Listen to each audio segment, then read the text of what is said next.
Selamat datang di Pulau Tuan.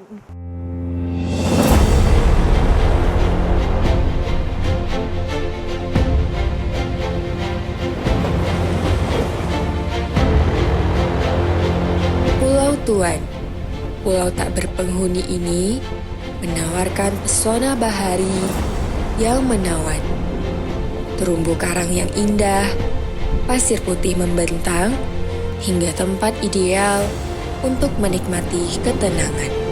Lokasinya tersembunyi di sekitar kawasan Ujung Pancu, Aceh Besar. Butuh waktu 15 menit dengan perahu nelayan dari dermaga. Mari kita snorkeling. Bagi pecinta dunia bawah air, mereka menyebutnya surga.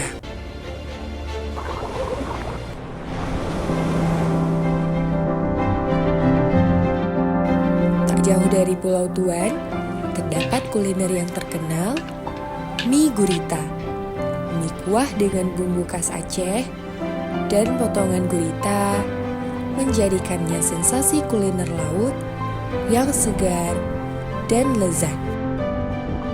Hanya di sini kamu bisa menikmati wisata Aceh Besar dengan kuliner yang nikmat dan pulau yang indah.